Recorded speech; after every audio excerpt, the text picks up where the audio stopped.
तो पढ़ने के साथ-साथ चीज़ों को रिवाइज़ करना भी कितना ज़रूरी होता है, ये आप सभी को पता होगा।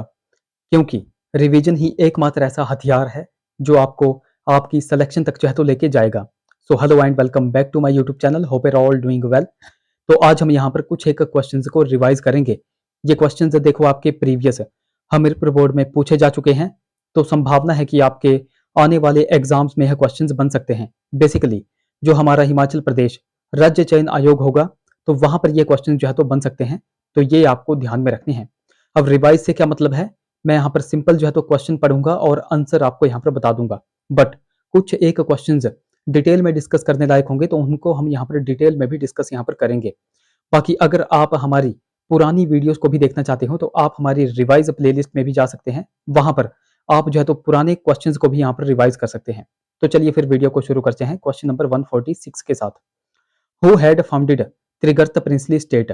तो त्रिगर्त रियासत की स्थापना किसने की थी? आप सभी को पता है कि त्रिगर्त रियासत की स्थापना सुशर्मा चंद ने की थी। ऑप्शन सी देखो यहाँ पर बिल्कुल करेक्ट हो जाएगा। अच्छा, ये जो वर्तमान त्रिगर्त है, तो वर्तमान त्रिगर्त में क्या क्या आता है ये भी आपको पता होना चाहिए। तो वर्तमान त्रिगर्त में एक तो कांगड़ा आता है और एक जालंधर का भाग आता है। ये आपको यहाँ पर ध्यान में रखना है। अब यहाँ पर बात आई है कांगड़ा की, तो कांगड़ा से कुछ और भी क्वेश्चन एग्जाम में पूछे जाते हैं जो कि आपको पता होने चाहिए। जैसे कि वॉर मेमोरियल कहाँ पर है? तो वॉर मेमोरियल आप सभी को पता है कि कांगड़ा के धर्मशाला में है। उसी तरह Himachal Pradesh board of school education, इसका सेंटर कहाँ पर है? तो इसका भी सेंटर धर्मशाला में है, यानी कि कांगड़ा में है। एक क्वेश्चन एग्जाम में बनता है छोटा इजराइल, तो कांगड़ा के किस जगह को छोटा इजराइल कहा जाता है? तो वो कहा जाता है धर्मकोट को। ये भी आपको पता होना चाहिए। आप सभी को पता होगा कि पूरे के पूरे हिमाचल में सर्वाधिक जो विधानसभा की सीट्स हैं, विधानसभा जो क्षेत्र है, तो वो किसके पास है? तो वो है कांगड़ा के पास। और कांगड़ा के पास सर्वाधिक जो है तो विधानसभा की सीट्स हैं, तो वो टोटल कितनी सीट्स हैं? तो वो हैं 15 सीट्स। ये भी आपको ध्यान में रखना है। इस तरह के फैक्चुअल क्वेश्चंस भी एग्जाम में पूछे जाते हैं। बाकी एक और क्वेश्चन आपको ध्यान में रखना है कि कांगड़ा में ही है धर्मशाला, ये तो आप सभी को पता है। तो धर्मशाला में जो है तो दलाई लामा कब आए थे? तो दलाई लामा जो है तो कब धर्मशाला आए थे? 1959 में आए थे। और ये डेट जो है तो बहुत बार एग्जाम में पूछी जाती है, तो ये आपको यहाँ पर ध्यान में रखनी है। अगला question, when Mahmud Ghaznavi had attacked on Nagarkot? तो महमूद गजनवी ने नगरकोट पर कब आक्रमण किया था? अभी थोड़े दिन पहले हमने हिमाचल की सीरीज यहाँ पर चलाई हुई थी, तो हिमाचल का आई थिंक वो पार्ट नंबर 3 या फिर 4 था।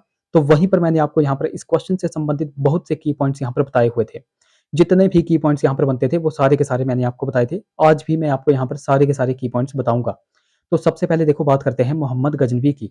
यह कांगड़ा, इसने आक्रमण कब किया था? तो इसने कांगड़ा पर आक्रमण किया था 1009 ईस्वी में। ऑप्शन डी देखो यहाँ पर बिल्कुल करेक्ट हो जाएगा। कुछ और भी क्वेश्चंस बनते हैं।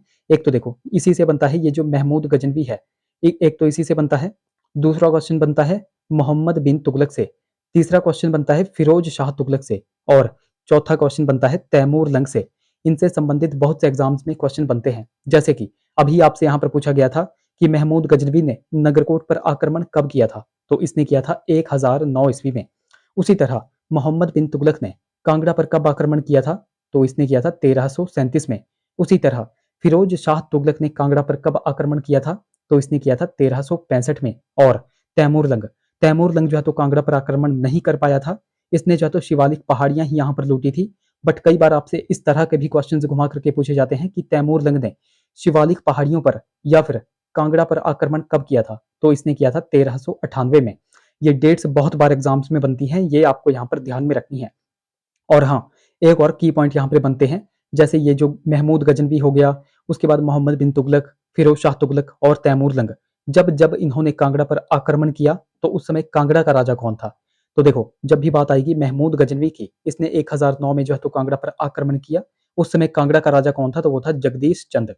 और जब मोहम्मद बिन तुगलक ने 1337 में कांगड़ा पर आक्रमण किया था, उस समय कांगड़ा का राजा था पृथ्वी चंद। और जब फिरोज शाह तुगलक ने कांगड़ा पर 1365 में आक्रमण किया था, उस समय कांगड़ा का राजा था रूपचंद। और ये जो तैमूर लंग था, जब इसने शिवालिक पहाड़ियां लूटी थी, तो उस समय कांगड़ा का राजा कौन था? तो वो था मेघचंद। ये क्वेश्चन देखो बहुत बार एग्जाम में पूछे जाते हैं, और मैं इनको बार बार आपको बताता हूँ, आपको बार बार यहाँ पर रिविजन करवाता हूँ। तो ये भी आपने ध्यान में रखने हैं। नेक्स्ट क्वेश्चन की बात करें, who was the last ruler of Kahlur? तो कहलूर का अंतिम शासक कौन था? अब अंतिम शासक की यहाँ पे बात आई है, तो अंतिम शासक कौन था? तो वो ऑब्वियसली आनंद चंद था। ऑप्शन बी देखो यहाँ पर बिल्कुल करेक्ट हो जाएगा। अब यहाँ पर बात किसकी आई है? यहाँ पर बात आई है कहलूर की। तो कहलूर के बारे में पहले तो आपको बेसिक सा पॉइंट्स पता होना चाहिए कि कहलूर रियासत की स्थापना किसने की थी। तो कहलूर रियासत की स्थापना की थी वीर चंद चंदेल ने। और कब की थी? तो इसने की थी 900 ईस्वी में। ये आपको पता चल गया। दूसरा क्वेश्चन बनता है कि कहलूर शहर की स्थापना किसने की थी, या फिर हम कह सकते हैं बिलासपुर शहर की स्थापना किसने की थी? तो वो की थी दीपचंद चंदेल ने। और इसने जो तो कब बिलासपुर शहर की स्थापना की थी? 1654 में इसने जो तो बिलासपुर शहर की स्थापना की थी। ये भी आपको पता चल गया। अच्छा, ये जो दीपचंद चंदेल था, इसकी हत्या किस रियासत के राजा ने करवाई थी और उस राजा का नाम क्या था? ये मैंने आपको बहुत बार करवाया हुआ है। ये आप नीचे कमेंट्स में हमें बताओगे कि ये जो दीपचंद चंदेल था, इसकी हत्या किस रियासत के राजा ने की थी और उनका नाम क्या था? वो आप नीचे कमेंट्स में हमें बताओगे। बिलासपुर की यहाँ पे बात आई है तो आप सभी को पता होगा कि जब हिमाचल प्रदेश का गठन हुआ था, उस समय हिमाचल प्रदेश में टोटल जो है तो 4 जिले हुआ करते थे। तो वो 4 जिले थे। एक तो चंबा उसमें आ जाता था, एक मंडी उसमें आ जाता था, एक सिरमौर और एक महासू। बट हिमाचल प्रदेश में 5वां जिला कौन सा जोड़ा गया था? तो वो जोड़ा गया था बिलासपुर। और ये कब जोड़ा गया था? ये पूरी की पूरी डेट आपके लिए बहुत ही ज्यादा इंपॉर्टेंट है। ये बहुत बार एग्जाम में क्वेश्चन बनता है। तो 1 जुलाई 1954 को बिलासपुर को हिमाचल प्रदेश का 5वें नंबर का जिला बनाया गया था। ये भी आपने ध्यान में रखना है। अच्छा, हिमाचल प्रदेश का 6ठे नंबर का जिला कौन बना था? तो वो बना था किन्नौर। ये भी आपको पता होना चाहिए। और किन्नौर को कब हिमाचल प्रदेश का 6ठे नंबर का जिला बनाया गया था? तो 1 मई 1960 को जो है तो किन्नौर को हिमाचल का 6ठे नंबर का जिला बनाया गया था। ये भी आपने ध्यान में रखना है। ये कुछ एक बेसिक से क्वेश्चंस होते हैं जो कि हर हिमाचली को पता होने चाहिए। नेक्स्ट क्वेश्चन की बात करते हैं। Sach pass is situated in which district? तो साच पास किस जिले में है? आप सभी भी को पता होगा कि ये जो साच पास है, यह किस किस को जोड़ता है? तो यह चंबा को पांगी से जोड़ता है। यानी कि ये कहाँ पे आ गया? तो ये आ गया चंबा में। ऑप्शन ए देखो यहाँ पर बिल्कुल करेक्ट हो जाएगा। अब ये है चंबा में। अब कुछ और भी दर्रे हैं जो कि आपको पता होने चाहिए। बहुत बार एग्जाम्स में क्वेश्चंस बनते हैं। तो वन बाय वन हम उन सभी को डिस्कस करेंगे। एक तो आपसे पूछा जाता है तामसर दर्रा, ये किस किस को जोड़ता है? तो ये जो है तो कांगड़ा और बड़ा भंगाल को जोड़ता है। किस किस को जोड़ता है? कांगड़ा और बड़ा भंगाल को तामसर दर्रा जोड़ता है। उसी तरह आपसे जलोड़ी दर्रा पूछा जाता है। तो जलोड़ी दर्रा किस किस को जोड़ता है? तो यह आंतरिक और बाहरी सिराज को जोड़ता है। यानी कि यह कहाँ पर है? तो यह है कुल्लू जिले में। कुल्लू जिले के आंतरिक और बाहरी सिराज को कौन सा दर्रा जोड़ता है? तो वो हो गया जलोड़ी दर्रा। उसी तरह आपको एक और ध्यान में रखना है, इंद्राहर दर्रा, ये किस किस को जोड़ता है? तो यह जो है तो कांगड़ा और भरमौर को जोड़ता है। ये भी आपने ध्यान में रखना है। उसी उसके बाद आपको ध्यान में रखना है कालीछो। ये भी इंपॉर्टेंट है और ये बहुत बार एग्जाम में बनता है। तो कालीछो दर्रा किस किस को जोड़ता है? तो यह लाहौल को जो है तो भरमौर से जोड़ता है। किस किस को जोड़ता है? लाहौल को भरमौर के साथ जोड़ता है। एक और आपने ध्यान में रखना है दुलची दर्रा। दुलची दर्रा किस किस को जोड़ता है? तो यह मंडी को कुल्लू से जोड़ता है। तो ये कुछ दर्रे मैंने आपको बताए जो कि आपको ध्यान में रखने हैं। ये क्वेश्चंस बहुत बार देखो एग्जाम्स में पूछे जाते हैं। अगले क्वेश्चन की बात करें। नेक्स्ट हमारा क्वेश्चन है, famous Chadwick fall of Shimla district is situated near which place? तो सुप्रसिद्ध चैडविक झरना शिमला जिले में किस स्थान पर है? तो यहाँ पर आपसे सिंपल पूछा गया है कि चैडविक झरना कहाँ पर है? तो वो है शिमला में। और शिमला में कौन सी जगह में है? तो वो है समर हिल में। ऑप्शन डी देखो यहाँ पर बिल्कुल करेक्ट हो जाएगा। और समर हिल में है। अच्छा, कुछ और भी झरने हैं जो कि बहुत बार एग्जाम्स में पूछे जाते हैं। तो पहले तो आपको यही ध्यान में रखना है, ये जो चैडविक झरना है ये शिमला में है। और शिमला में भी एग्जैक्ट लोकेशन आपको ध्यान में रखनी है कि यह समर हिल में है। कुछ और भी झरने मैं आपको बताता हूँ, जैसे कि ज्योरी झरना आपसे पूछा जाता है। ज्योरी झरना हो गया या फिर ज्योरी झरना हो गया, ये कहाँ पर है? तो ये भी डिस्ट्रिक्ट शिमला में है। बट अगर आपसे एग्जैक्ट लोकेशन पूछ लेंगे तब आप क्या करोगे? तो एग्जैक्ट लोकेशन पूछेंगे तो ज्योरी झरना हो जाएगा रामपुर बुशहर में। कहाँ पर हो जाएगा? रामपुर बुशहर में। उसी तरह कुछ और भी झरने हैं जिनमें इंपॉर्टेंट आ जाता है कलथ झरना। ये कहाँ पर है? तो यह कुल्लू के मनाली में है। उसी तरह मणिकर्ण आप सभी को पता है, यह भी कुल्लू में है। उसी की तरह आपको ध्यान में रखना है भागसूनाथ। ये क्वेश्चन बहुत बार एग्जाम में बनता है। भागसूनाथ झरना कहाँ पर है? तो यह है डिस्ट्रिक्ट कांगड़ा में। अच्छा, एक क्वेश्चन मैं आपसे यहाँ पर पूछता हूँ। आप सभी ने सुना होगा लुनानी, यह एक सोता है या फिर हम इसको झरना भी बोल देते हैं। तो लुनानी ये जो सोता है, यह किस डिस्ट्रिक्ट में है? और क्या यह ठंडे पानी का सोता है या फिर गर्म पानी का सोता है? वो देखो आप नीचे कमेंट्स में हमें बताओगे। अगले क्वेश्चन की बात करें। How many national parks are situated in Himachal Pradesh? तो हिमाचल प्रदेश में कितने राष्ट्रीय उद्यान हैं? अब देखो, फाइनल आंसर की के अकॉर्डिंग यह क्वेश्चन जो है तो स्क्रैप हो चुका है। अब क्यों स्क्रैप हो चुका है? क्योंकि आप सभी को पता है कि हिमाचल प्रदेश में टोटल नेशनल पार्क कितने हैं? तो वो हैं 5। और 5 जो है तो किसी भी ऑप्शन में नज़र नहीं आ रहा है, इसलिए यह क्वेश्चन जो है तो स्क्रैप हो चुका है। अब मैंने आपको यहाँ पर बताया कि हिमाचल में टोटल राष्ट्रीय उद्यान यानी कि नेशनल पार्क कितने हैं, तो वो हैं 5। अब वो 5 कौन-कौन से हैं, वो भी आपको पता होना चाहिए। तो उनमें सबसे पहले आ जाता है ग्रेट हिमालयन नेशनल पार्क, उसके बाद आ जाता है इंद्र किला नेशनल पार्क, उसके बाद आ जाता है खीर गंगा नेशनल पार्क। पहले तो आपको यही ध्यान में रखना है कि ये तीनों के तीनों नेशनल पार्क कौन से जिले में हैं, तो ये तीनों के तीनों हैं कुल्लू जिले में। कहाँ पर है? कुल्लू जिले में। तो कई बार आपसे घुमा कर के भी क्वेश्चन एग्जाम में बनता है कि हिमाचल प्रदेश में कितने राष्ट्रीय उद्यान सिर्फ और सिर्फ जो है तो कुल्लू जिले में है, तो वो हो जाएंगे 3। तो 3 तो हमने ये देख लिए, 2 और बच जाते हैं, तो उनमें एक तो आ जाता है पिन वैली नेशनल पार्क और एक आ जाता है सिंपलवाड़ा। पिन वैली आप सभी को पता है कहाँ पर है, तो वो है लाहौल स्पीति में, और सिंपलवाड़ा कहाँ पर है, तो वो है डिस्ट्रिक्ट सिरमौर में। ये भी आपको ध्यान में रखना है। अब कई बार एक और क्वेश्चन, इंपॉर्टेंट क्वेश्चन आपसे यहाँ पर पूछा जाता है। तो क्वेश्चन आपसे ग्रेट हिमालयन नेशनल पार्क के बारे में पूछा जाता है कि कब इसको यूनेस्को में जो है तो लिस्ट किया गया था। तो ये भी आपको ध्यान में रखना है। इसको जो है तो जून 2014 में जो है तो यूनेस्को में लिस्ट किया गया था, और ये क्वेश्चन जो है तो एग्जाम में पूछा जाता है, तो ये आपने यहाँ पर ध्यान में रखना है। अब ये तो हमने देखे कुछ एक नेशनल पार्क। कई बार आपसे हिमाचल प्रदेश के कुछ एक वन्य जीव अभ्यारण्य भी पूछे जाते हैं, तो वो भी आपको पता होना चाहिए। तो जब भी आपसे पूछा जाएगा कि हिमाचल प्रदेश का सबसे बड़ा वन्य जीव अभ्यारण्य कौन सा है, तो वो कौन सा हो जाएगा, तो वो हो जाएगा किब्बर। अब ये किब्बर कहाँ पर पड़ता है, कौन से जिले में पड़ता है, तो ये पड़ता है लाहौल स्पीति में। और इनकी स्थापना वर्ष भी आपको पता होना चाहिए कि कब सबसे बड़े ये जो वन्यजीव अभ्यारण्य किब्बर है, इसकी स्थापना की गई थी 1992, आपको ध्यान में रखना है। इस तरह के क्वेश्चंस आपके आगे आने वाले एग्जाम्स में पूछे जाएंगे। अब ये तो हमने देखा हिमाचल का सबसे बड़ा वन्यजीव अभ्यारण्य। अगर आपसे सबसे छोटा पूछ लिया जाएगा, तो सबसे छोटा कौन सा है, तो वो हो जाएगा शिल्ली। और शिल्ली वन्यजीव अभ्यारण्य कहाँ पर है, कौन से जिले में है, तो ये हो जाएगा सोलन जिले में। कहाँ पर हो जाएगा, सोलन जिले में। और ये जो शिल्ली वन्यजीव अभ्यारण्य है, इसकी स्थापना कब की गई थी, तो इसकी स्थापना की गई थी 1963 1963 में। और ये वाला क्वेश्चन जो है तो एग्जैक्ट हमीरपुर बोर्ड में पूछा गया है कि शिल्ली वन्यजीव अभ्यारण्य की स्थापना कब की गई थी, 1963 में की गई थी। इस तरह से मैं आपको बार बार बोल रहा हूँ कि बिल्कुल आपको जो है तो डेट्स पर फोकस रखना है, क्योंकि आगे आने वाले एग्जाम्स में डेट्स पर ही आप पर ज़्यादा फोकस यहाँ पर किया जाएगा। ये आपको ध्यान में रखना है। बाकी देखो, वीडियो अगर आपको हेल्पफुल लग रही होगी तो जरूर से वीडियो को लाइक कर दें। बाकी अभी तक अगर आपने हमारे चैनल को सब्सक्राइब नहीं किया है, तो चैनल को जरूर से सब्सक्राइब कर दें। साथ में अगर आप हमें टेलीग्राम पे फॉलो करना चाहते हैं, तो टेलीग्राम पर जाकर के @लेट्स प्रिपेयर टू सर्च करें। उसी प्रकार आप इंस्टाग्राम पे जाकर के लेट्स प्रिपेयर टुगेदर सर्च कर सकते हैं। वहां पर आपको हमारा चैनल मिल जाएगा। तो नेक्स्ट हमारा क्वेश्चन है, which one of the following arts is mainly found in the excavation of Indus valley civilisation. तो सिंधु सभ्यता के उत्खनन से मुख्यतः कौन सी कलाकृतियां हमको मिली हुई हैं। तो सिंपल आपसे यहाँ पर पूछा गया है कि सिंधु घाटी सभ्यता में जब खुदाई की गई थी, तो वहां से हमें क्या क्या प्राप्त हुआ है। तो देखो, वहां से मोहनजोदड़ो से हमें जो है तो पशुपति नाथ की मूर्ति मिली हुई है, कांसे की नर्तकी की मूर्ति भी मिली हुई है, और पुरोहित की प्रस्तर की मूर्ति भी मिली हुई है। यानी कि ये सभी मिली हुई हैं, इसलिए इस क्वेश्चन का राइट ऑप्शन क्या हो जाएगा, ऑप्शन डी। देखो यहाँ पर बिल्कुल करेक्ट हो जाएगा, उपरोक्त सभी। अब यहाँ पर हम बात कर लेते हैं हड़प्पा सभ्यता की, और एक हम बात करेंगे मोहनजोदड़ो की। तो जब भी बात आएगी हड़प्पा सभ्यता की, तो हड़प्पा सभ्यता की खोज किसके द्वारा की गई थी, दयाराम साहनी के द्वारा की गई थी। और कब की गई थी वो आपको ध्यान में रखना है।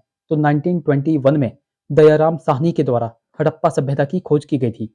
और ये जो हड़प्पा सभ्यता थी या फिर हड़प्पा शहर था, यह कौन सी नदी के किनारे था, ये भी आपको पता होना चाहिए। तो यह रावी नदी के किनारे था। उसी तरह मोहनजोदड़ो की बात करें, तो इसकी खोज जो है तो राखलदास बनर्जी के द्वारा की गई थी।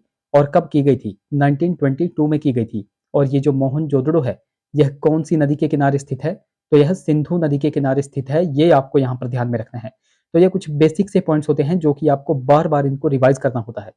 सिंधु घाटी सभ्यता की बात आई है, तो एक क्वेश्चन एग्जाम में बनता है, और मैं आपको पहले ही भी बताया करता था कि सिंधु घाटी का ये जो एरिया है, यह कितने एरिया में यह फैला हुआ है। तो सिंधु सभ्यता का टोटल एरिया जो है तो 13 लाख स्क्वायर किलोमीटर में फैला हुआ है। मैंने आपको क्या बताया कि सिंधु सभ्यता का ये जो टोटल एरिया है, यह 13 लाख स्क्वायर किलोमीटर में फैला हुआ है। ये आपको ध्यान में रखना है।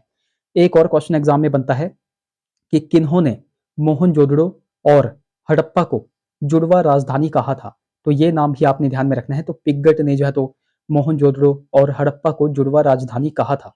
हड़प्पा सभ्यता की जब भी बात आती है, तो 4 पॉइंट्स में आपको और बताता हूँ। मान के चलो ये है हमारा इंडिया।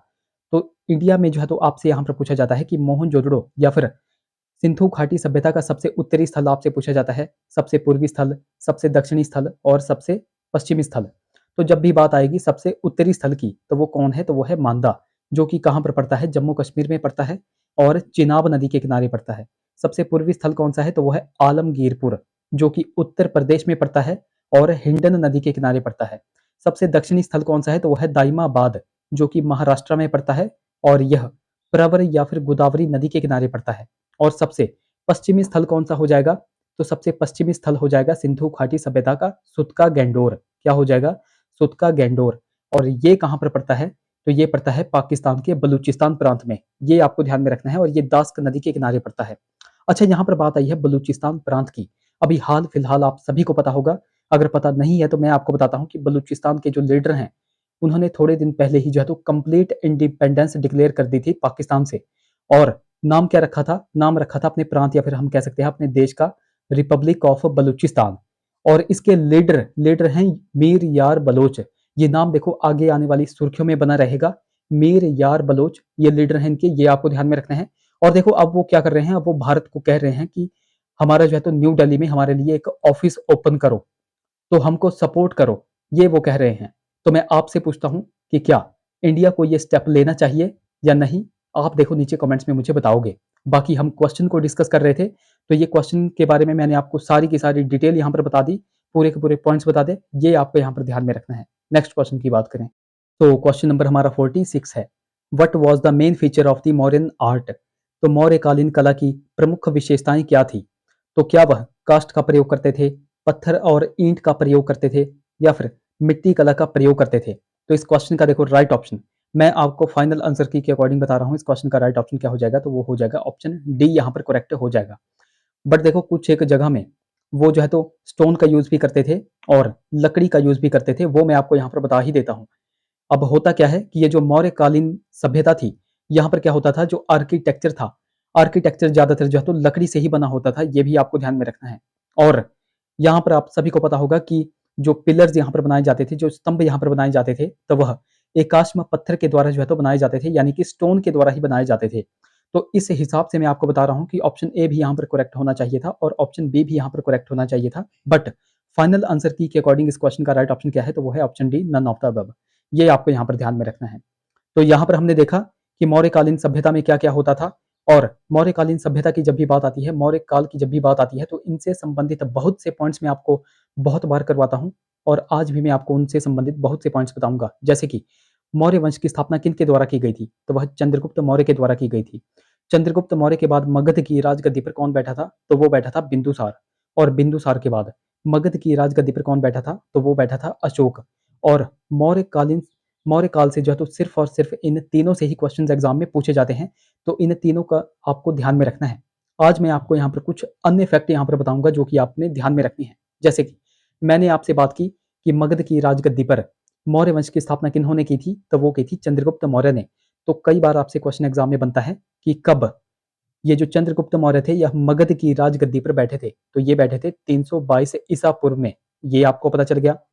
उसके बाद मैं आपको बिंदुसार का भी बताता हूँ कि बिंदुसार कब जो है तो मगध की राजगद्दी पर बैठे थे? तो ये बैठे बैठे थे 298 बीसी में, ये भी आपको पता चल गया। और most most important question, Ashok Magadh की राजगद्दी पर कब बैठा था? तो ये बैठा था 269 बीसी में, 269 बीसी में, ये आपको ध्यान में रखना है। तो इन तीनों को आपको ध्यान में रखना है कि ये तीनों के तीनों मगध की राजगद्दी पर कब बैठे थे। चंद्रगुप्त मौर्य से भी क्वेश्चन एग्जाम में पूछा गया है, बिंदुसार से भी एग्जाम में क्वेश्चन पूछा गया है, और अशोक का तो आपको पता ही है कि हमीरपुर बोर्ड इसका फेवरेट हुआ करता था। और ये आपको पता चल गया अशोक मगध की राजगद्दी पर कब बैठा था? 269 बीसी में बैठा था। एक और क्वेश्चन हम हर बार एग्जाम में डिस्कस करते थे कि अशोक ने कलिंग पर आक्रमण कब किया था? तो इसने कलिंग पर आक्रमण किया था 261 बीसी में। और ये वाला क्वेश्चन हमीरपुर बोर्ड ने बहुत बार जो है तो पूछ रखा है। अशोक के टोटल शिलालेखों की संख्या कितनी हुआ करती थी? तो वो हुआ करती थी 14। और यहाँ पर भी हमीरपुर बोर्ड ने एक क्वेश्चन एग्जाम में पूछा हुआ था कि अशोक का ये जो 14वें नंबर का शिलालेख था, ये कहाँ पे पाया गया था? तो ये पाया गया था गिरनार में। ये आपको ध्यान में रखना है। तो हो सकता है कि अगली बार वह यह क्वेश्चन पूछ ले कि अशोक का ये जो 14वें नंबर का शिलालेख है, इसमें किसकी चर्चा की गई है? तो ये भी आपको ध्यान में रखना है कि ये जो अशोक का 14वें नंबर का शिलालेख है, इसमें धम्म नीति और शासन सिद्धांत के बारे में बताया गया है। बाकी आप सभी को पता है कि 13वें नंबर के शिलालेख में कलिंग पर आक्रमण की चर्चा की गई है, वो भी आपको पता होना चाहिए। अच्छा, यहाँ पर मैं आपको बता ही देता हूँ, जो अशोक का पहले नंबर का शिलालेख है, उसमें पशुबलि की निंदा की बात कही गई है। अशोक का 5वें नंबर का शिलालेख जो है तो मोस्ट इंपॉर्टेंट है, क्योंकि इसमें धर्म महामात्रों की नियुक्ति की बात कही गई है। और 12वें नंबर का शिलालेख भी इंपॉर्टेंट है, क्योंकि इसमें स्त्री महामात्रों की नियुक्ति की बात यहाँ पर कही गई है। और अशोक का 13वें नंबर का शिलालेख मैंने आपको बता दिया कि इसमें कलिंग के युद्ध की बात यहाँ पर की गई है। और 14वें नंबर के शिलालेख के बारे में भी मैंने आपको बताया कि इसमें धम्म नीति और शासन सिद्धांत के बारे में बताया गया है। तो मोस्ट इंपॉर्टेंट क्वेश्चंस हमने यहाँ पर देखे, जो कि आपको बार बार इनको रिवाइज करते रहना है। एक क्वेश्चन एग्जाम में पूछा जाता है कि अशोक के किस अभिलेख को रानी का अभिलेख कहा जाता है। अब रानी का अभिलेख कौन से अभिलेख को कहा जाता है, तो वो कहा जाता है कौशंबी अभिलेख को। किसको कहा जाता है? कौशंबी अभिलेख को। ये भी आपको पता होना चाहिए। अब कौशंबी अभिलेख को रानी का अभिलेख क्यों कहते हैं, ये भी आपको पता होना चाहिए, क्योंकि इसमें जो है तो अशोक की पत्नी का वर्णन था। अशोक की पत्नी का वर्णन था, और अशोक की पत्नी का नाम भी आपको ध्यान में रखना है, कुछ एक स्टूडेंट्स को ये भी पता नहीं होगा। तो अशोक की पत्नी का नाम था करुवाकी। तो कई बार आपसे क्वेश्चन एग्जाम में पूछा जाता है कि करुवाकी का वर्णन किस अभिलेख में मिलता है, तो वो मिलता है कौशंबी अभिलेख में, जिसको हम जो है तो रानी का अभिलेख भी कहते हैं। तो एक मोस्ट इंपॉर्टेंट क्वेश्चंस मैं आपको मौर्य वंश से संबंधित बताए, ये आपको पता होना चाहिए। एक क्वेश्चन मैं आपसे यहाँ पर पूछूंगा, तो क्वेश्चन ये है कि अशोक का जन्म कब हुआ था। ये देखो, आप नीचे कमेंट्स में हमें बताओगे। अगर आपको नहीं आता है, गूगल पे जाओ, सर्च करो, सर्च करने के बाद आकर के इस वीडियो के नीचे कमेंट करो। मैं आपको बहुत बार बोलता हूँ कि कमेंट करने से आपका ही फायदा है। जो चीज़ आप कमेंट कर देते हो, वो चीज़ आप कभी भूलते नहीं हो। तो मेक श्योर कमेंट जरूर करें। नेक्स्ट क्वेश्चन, ए नवरी Varaha icon of Kushan age was found from which place. तो कुषाण कालीन एक नवरी वाराह प्रतिमा कहाँ से प्राप्त हुई है। तो इस तरह के क्वेश्चन देखो हमारे पर बोर्ड पहले पूछा करता था। तो कुषाण कालीन एक नवरी वाराह प्रतिमा कहाँ से हमको प्राप्त हुई थी, तो वो हुई थी किशनगढ़ से। ऑप्शन डी देखो यहाँ पर बिल्कुल करेक्ट हो जाएगा। अब किशनगढ़ कहाँ पे पड़ता है, तो ये पड़ता है राजस्थान में। ये भी आपको ध्यान में रखना है। अब यहाँ पर बात आई है कुषाण वंश की। तो कुषाण वंश की स्थापना किन के द्वारा की गई थी, ये आप सभी को पता होगा। तो कुषाण वंश की स्थापना कुजुल कड़फिसेस के द्वारा की गई थी। और एक मोस्ट इंपॉर्टेंट क्वेश्चन कि कुषाण वंश का सबसे प्रतापी राजा कौन था, तो ये भी आप सभी को पता होगा कि कुषाण वंश का सबसे प्रतापी राजा था कनिष्क। कौन था? कनिष्क। और इनकी राजधानी कहाँ पर हुआ करती थी, तो इनकी राजधानी हुआ करती थी पेशावर, जिसको ये पहले जो है तो पुरुषपुर कहते थे। और एक क्वेश्चन देखो एग्जाम में पूछा गया है, वो मैं आपको बताता हूँ। ये जो कुषाण वंश था, इनकी सेकंड यानी कि दूसरी राजधानी इन्होंने कहाँ पर स्थापित की थी, तो इनकी दूसरी राजधानी थी मथुरा में। और ये वाला क्वेश्चन जो है तो एग्जाम में पूछा गया है, ये आपको पता होना चाहिए। पहली राजधानी मैंने आपको बता दिया, पहली कहाँ पर थी, तो वो थी पेशावर में, जिसको यह पुरुषपुर कहते थे। कनिष्क की हम यहाँ पे बात कर रहे थे, तो कनिष्क कब जो है तो गद्दी पे बैठे थे, तो ये भी क्वेश्चन एग्जाम में बनता है। यह 78 ईस्वी में जो है तो गद्दी पर बैठे थे। और गद्दी पर बैठने के समय इन्होंने एक संवत चलाया था, जिसको जो है तो शक संवत कहा जाता है। और वर्तमान की अगर बात करें, तो वर्तमान में जो हमारी भारत सरकार है, तो भारत सरकार के द्वारा भी यह प्रयोग में लाया जाता है। तो भारत सरकार के द्वारा जो है तो शक संवत ही प्रयोग में लाया जाता है। ये भी आपको पता होना चाहिए। कुषाणों के बारे में एक पॉइंट आपको पता होना चाहिए कि सोने के सर्वाधिक जो शुद्ध सिक्के थे, वो किन्होंने चलाए थे। तो सोने के सर्वाधिक शुद्ध सिक्के जो है तो कुषाणों ने ही चलाए थे। ये भी आपको ध्यान में रखना है। तो ये मोस्ट इंपॉर्टेंट क्वेश्चंस मैंने आपको जो है तो यहाँ पर बता दिए, ये भी आपको ध्यान में रखना है। नेक्स्ट क्वेश्चन की बात करें, Buddha iconic figure of Anuradhapura of Sri Lanka were influenced by the art of. तो श्रीलंका के अनुराधापुर की बुद्ध प्रतिमाओं पर कहाँ की कला का प्रभाव है। अब देखो, ये थे हमीरपुर बोर्ड के क्वेश्चंस। तो आप एक्सपेक्ट कर सकते हैं कि आपके आगे आने वाले राज्य चयन आयोग में किस लेवल के क्वेश्चंस आपसे पूछे जाएंगे। अब आप बेसिक नॉलेज भी यहाँ पर रखते होंगे, तो आपको इस क्वेश्चन का आंसर यहाँ पर पता चल जाएगा। अब यहाँ पर बात की गई थी श्रीलंका की, तो श्रीलंका हमारे इंडिया के बिल्कुल साउथ में है। तो बिल्कुल साउथ में है। अब देखो ऑप्शन ए में देखो मथुरा। अब मथुरा कहाँ पर पड़ता है? क्या मथुरा का प्रभाव जो है तो श्रीलंका पर पड़ा होगा? जी नहीं, क्योंकि ये बिल्कुल ही जो है तो उत्तर भारत में यानी कि यूपी में था। अब देखो ऑप्शन बी में है गंधार कला। तो क्या गंधार कला का प्रभाव श्रीलंका पर पड़ा होगा? क्योंकि गंधार कला तो देखो पूरे के पूरे इंडिया के बिल्कुल नॉर्थ में हो गया, तो इसका भी प्रभाव यहाँ पर नहीं पड़ सकता। बट ऑप्शन सी में देखो अमरावती, जो कि कहाँ पर पड़ता है? आंध्र प्रदेश में पड़ता है, यानी कि हमारे साउथ इंडिया में पड़ता है। तो इसका प्रभाव हमें जो है तो श्रीलंका में देखने को मिलता है। तो इस क्वेश्चन का देखो राइट ऑप्शन क्या हो जाएगा? ऑप्शन सी देखो यहाँ पर बिल्कुल करेक्ट हो जाएगा। तो ये आपको यहाँ पर ध्यान में रखना है। यहाँ से देखो हम यही जानेंगे। अच्छा, यहाँ पर बुद्ध की बात की गई है, तो महात्मा बुद्ध के बारे में कुछ एक बेसिक से नॉलेज हम देख ही लेते हैं। जैसे कि बौद्ध धर्म के संस्थापक कौन थे? तो वो थे महात्मा बुद्ध, जिनको हम गौतम बुद्ध भी कहते हैं। एक तो इनका जन्म आपको पता होना चाहिए और एक इनकी मृत्यु आपको पता होनी चाहिए। तो महात्मा बुद्ध का जन्म कब हुआ था? तो वो हुआ था 563 बीसी में और इनकी मृत्यु कब हुई थी? तो वो हुई थी 483 बीसी में। ये क्वेश्चंस बिल्कुल एक्सपेक्टेड क्वेश्चंस होते हैं, बिल्कुल बेसिक क्वेश्चंस होते हैं, ये हर एक बच्चे को पता होने ही होने चाहिए। जो बहुत टाइम से जो है तो तैयारी कर रहे हैं, अगर उनको भी ये क्वेश्चंस नहीं आएँगे, तो वो किस तरह से आप खुद को जो है तो मेरिट में ला पाएँगे। इसलिए इन क्वेश्चंस को आपको बिल्कुल ध्यान में रखना है। कुछ और क्वेश्चंस की भी अगर बात करें, तो कई बार महात्मा बुद्ध से संबंधित कुछ और भी क्वेश्चंस बनते हैं, जैसे कि महात्मा बुद्ध के शाही घोड़े का क्या नाम था? और ये क्वेश्चन बहुत बार जो है तो हमीरपुर बोर्ड में पूछा गया है, तो वो था कंथक। अच्छा, महात्मा बुद्ध से संबंधित 200 कहानियाँ कहाँ पे हमको देखने को मिलती हैं, किस ग्रंथ में देखने को मिलती है? तो वो देखने को मिलती है हमें जातक ग्रंथ में। ये भी क्वेश्चन एग्जाम में पूछा गया है। और 16 महाजनपदों की चर्चा बौद्ध ग्रंथ किस बौद्ध ग्रंथ में बताई गई है? तो 16 जो महाजनपद हैं, उनकी चर्चा किस बौद्ध ग्रंथ में दी गई है? तो वो दी गई है अंगुत्तर निकाय में। ये भी आपको पता होना चाहिए। अब ये तो हमने देखा बौद्ध ग्रंथ। कई बार आपसे पूछा जाता है कि ये जो 16 महाजनपद हैं, 16 महाजनपदों की चर्चा किस जैन धर्म के ग्रंथ में दी गई है? तो जैन धर्म के किस ग्रंथ में दी गई है, वो देखो आप नीचे कमेंट्स में हमें बताओगे। ये भी क्वेश्चन मैंने आपको बहुत बार जो है तो करवाया हुआ है। अगले क्वेश्चन की बात करें। क्वेश्चन नंबर हमारा 49 है। With the view of point of size and style the temples of Gupta period can be classified in the following numbers of category.